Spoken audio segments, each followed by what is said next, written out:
Ibu Bapak, saudara-saudariku yang dikasihi oleh Tuhan, Shalom. Selamat berjumpa kembali dalam Renungan Harian Katolik Paroki Tomang, Jakarta. Hari ini hari Senin, tanggal 16 Februari tahun 2026. Tema renungan kita hari ini adalah Tandanya Sudah Diberikan. Ibu Bapak, saudara-saudariku yang dikasihi oleh Tuhan, satu kali ada seorang pemuda yang datang menemui saya dan dia menumpahkan segala kegundahannya, segala kegalauannya kepada saya. Pemuda ini mengeluh, jadi pemuda ini seorang alumni dari sebuah universitas, jadi dia sudah 2 tahun lulus dari sebuah universitas yang terkenal di Jakarta, dan sudah 2 tahun pemuda ini mengaku dia sudah selama 2 tahun berjuang karena dia ingin mendapatkan beasiswa S2 di luar negeri, maka dia pun berjuang melamar ke sana kemari ke universitas-universitas yang ada di luar negeri. Dia sudah banyak sekali mengirim surat lamaran untuk bisa mendapatkan beasiswa di universitas-universitas yang terkenal di luar negeri untuk menempuh studi S2. Tetapi selama 2 tahun ini pemuda ini mengaku usahanya itu tidak pernah berhasil, belum ada satupun universitas yang memanggil dia untuk bisa belajar, untuk bisa studi S2 di luar negeri dengan menggunakan beasiswa atau kuliah gratis. Belum berhasil satupun selama 2 tahun itu. Maka kemudian pemuda ini pun mengeluh kepada saya, mengapa doa-doa saya kok tidak dikabulkan oleh Tuhan. Saya sudah banyak berdoa, memohon kepada Tuhan, bahkan pemuda ini mengaku sudah mengunjungi 9 Gua Maria yang ada di Pulau Jawa untuk memohon supaya cita-citanya itu bisa dikabulkan oleh Tuhan, bisa mendapatkan beasiswa kuliah S2 di luar negeri. Tetapi Romo, doa-doa saya itu rupanya tidak pernah didengarkan dan tidak dikabulkan oleh Tuhan. Saya sudah banyak berdoa dan ternyata apa yang saya inginkan itu tidak pernah diberikan oleh Tuhan. Padahal katanya Tuhan itu sungguh mencintai umatnya, Tuhan itu sungguh maha baik. Tapi mana buktinya? Kalau memang benar Tuhan itu maha baik dan sangat mencintai umatnya, harusnya doa-doa saya itu dikabulkan. Sudah 2 tahun Romo, saya berdoa sia-sia. Apa yang saya mohonkan kepada Tuhan tidak pernah dikabulkan. Akhirnya saya lama-lama jadi sangsi Romo. Lama-lama saya jadi nggak percaya lagi. Jangan-jangan tidak benar bahwa Tuhan itu maha kuasa, bahwa Tuhan itu sungguh maha cinta, sangat mencintai umatnya, bahwa Tuhan itu maha baik. Bahkan Romo kadang-kadang saya juga tergoda dengan pandangan orang-orang ateis. Jangan-jangan Tuhan itu malah nggak ada gitu. Karena apa yang saya minta kepadanya tidak pernah Dia berikan.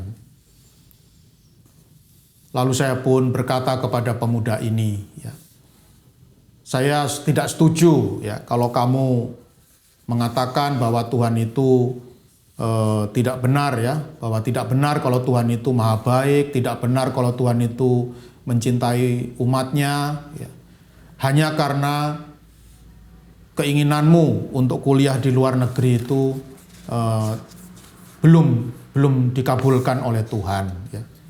Sekarang coba saya mau bertanya kepadamu, saya ingin bertanya kepadamu, dalam 1 hari bisa nggak kamu makan 3 kali sehari. Ya, saya tanya kepada pemuda itu, bisa nggak dirimu itu 1 hari makan 3 kali sehari? Dan pemuda ini pun menjawab, oh bisa Romo. Bahkan saya juga masih bisa membeli snack, ya, makanan ringan. Bukan hanya sehari makan 3 kali, bahkan saya juga bisa memberi snack atau makanan ringan yang saya inginkan.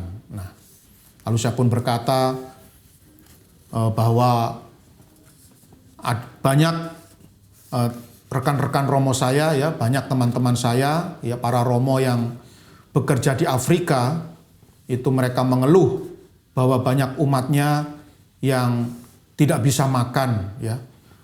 Jangankan sehari 3 kali, ya. 2 hari makan sekali saja, ya.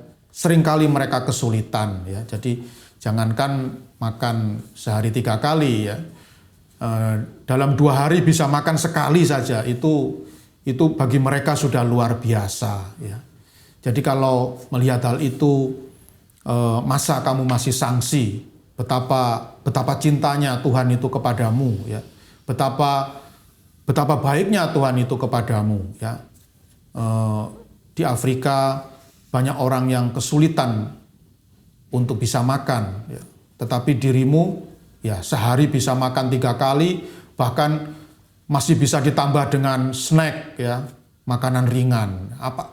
Apakah masih tidak percaya dirimu dengan Allah yang sungguh mengasihi dirimu, ya? Lalu saya pun berkata, waktu saya bertugas di Kalimantan, banyak anak-anak, ya, banyak anak-anak umat di Kalimantan itu tidak bisa sekolah, ya. Jangankan S1, ya, masuk TK saja tidak bisa, ya, karena tidak ada dana. Saya katakan kepada pemuda itu, umat saya dulu di Kalimantan itu, ya, di pedalaman banyak anak-anak itu tidak sekolah, ya, jangankan sampai S1, ya, TK saja mereka tidak bisa. Dan seringkali bukan karena masalah tidak ada dana, ya, karena sekolahnya memang tidak ada, ya, di pedalaman hutan Kalimantan, ya, mana ada yang namanya TK, ya. Jadi ya mereka pasrah tidak sekolah sampai dewasa, ya. Sedangkan lihat dirimu, ya, dirimu bisa sekolah TK, SD, SMP, SMA, bahkan bisa meraih gelar S1 dari universitas yang ternama di Jakarta ini. Masihkah dirimu sangsi bahwa Allah itu sungguh mencintaimu? Masihkah dirimu tidak percaya bahwa Tuhan itu sungguh maha baik, ya, dan sungguh maha kuasa, dan sungguh sangat mengasihi dirimu? Masa masih nggak percaya begitu, ya? Dan mendengarkan kata-kata saya, ya, nasihat saya, pemuda ini pun lalu menundukkan kepalanya dan terdiam, ya. Mungkin permenungan yang saya berikan kepadanya cukup masuk begitu, ya, sehingga dia pun tidak mampu lagi untuk membantah kata-kata saya, ya. Nah, Ibu Bapak, saudara-saudari yang dikasihi oleh Tuhan, dalam Injil Markus bab 8 ayat 11 sampai 13 yang dibacakan dalam perayaan Ekaristi hari ini, dikisahkan bagaimana orang-orang Farisi menuntut tanda dari surga kepada Tuhan Yesus supaya mereka percaya bahwa Yesus Kristus adalah sungguh-sungguh Mesias yang diutus dari surga, ya. Jadi orang-orang Farisi menuntut tanda, ya. Dan kalau mereka sudah mendapatkan tanda itu, mereka baru mau percaya bahwa Yesus Kristus adalah juru selamat yang berasal dari sorga. Dan apa yang dikatakan oleh Tuhan Yesus, ya, dan apa yang menjadi sikap Tuhan Yesus menanggapi permintaan orang-orang Farisi ini, Tuhan Yesus pun di sini dikatakan, maka mengeluhlah Yesus dalam hati dan berkata, mengapa angkatan ini meminta tanda? Aku berkata kepadamu, sungguh kepada angkatan ini sekali-kali tidak akan diberikan tanda, ya. Mengapa Tuhan Yesus tidak mau memberikan tanda kepada orang-orang yang meminta tanda itu?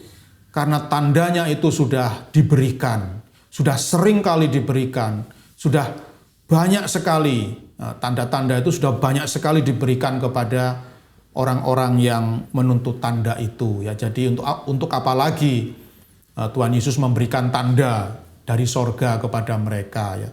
Dengan begitu banyak tanda, kasih karunia, rahmat, berkat yang sudah diberikan oleh Tuhan kepada mereka, mereka masih tetap tidak percaya ya bahwa Yesus adalah juru selamat yang diutus dari surga ya. Dengan begitu banyaknya mujizat, dengan begitu banyaknya tanda-tanda ajaib yang telah dibuat oleh Tuhan Yesus, orang-orang itu masih sangsi ya, bahwa Yesus Kristus adalah juru selamat yang diutus dari surga ya. Jadi untuk apa lagi diberikan tanda berikutnya ya, pasti mereka tetap tidak akan percaya ya, karena sudah begitu banyak tanda diberikan tidak percaya ya. Untuk apa lagi diberikan tanda yang baru ya, pasti akan tetap tidak percaya ya. Nah, Ibu Bapak, Saudara-saudari yang dikasihi oleh Tuhan, seorang kudus Karmel, Santa Teresa Lisieux atau Santa Teresa dari kanak-kanak Yesus pernah berkata bahwa orang yang berbahagia adalah orang yang mampu bersyukur di dalam hidupnya. Orang yang berbahagia adalah orang yang mampu mensyukuri segala berkat dan kasih karunia yang sudah diberikan oleh Tuhan kepadanya. Sesungguhnya sudah banyak sekali tanda-tanda ya, sudah banyak sekali berkat, rahmat, kasih karunia, tanda-tanda kasih yang sudah diberikan oleh Tuhan kepada kita di dalam hidup kita ya. Dan yang sungguh memprihatinkan ya, kita seringkali tidak memperhatikan hal itu ya, dan akhirnya kita lupa mensyukuri segala berkat, rahmat, dan kasih karunia dari Tuhan itu ya. Maka marilah Ibu Bapak, Saudara-saudari yang dikasihi oleh Tuhan, kita tidak perlu lagi ya terus-terusan meminta tanda kepada Tuhan ya, supaya bisa percaya bahwa Tuhan itu sungguh Maha Kuasa, sungguh Maha Baik, sungguh sangat mencintai kita. Kita tidak perlu lagi untuk menuntut tanda, karena tandanya sudah berlimpah-limpah diberikan oleh Tuhan kepada kita ya. Kita tinggal bersyukur ya. Dan Santa Teresa Lisieux berkata, kalaupun kita tidak mau mensyukuri begitu banyaknya kasih karunia dan rahmat yang sudah diberikan oleh Tuhan dalam hidup kita, maka paling tidak syukurilah pemberian Tuhan yang paling berharga di dalam hidup kita, yaitu iman kepadanya. Iman kepada Kristus, iman akan Kristus adalah harta terindah yang telah diberikan oleh Tuhan kepada kita ya. Paling tidak syukurilah itu, kata Santa Teresa Lisieux ya. Maka Ibu Bapak, Saudara-saudari yang dikasihi oleh Tuhan, mari kita penuhi hati kita dan pikiran kita dengan rasa syukur yang berkobar-kobar akan segala berkat, rahmat, dan kasih karunia yang sudah diberikan oleh Tuhan kepada kita. Dan semoga dengan demikian hidup kita pun boleh penuh dengan sukacita dan damai sejahtera. Tuhan memberkati.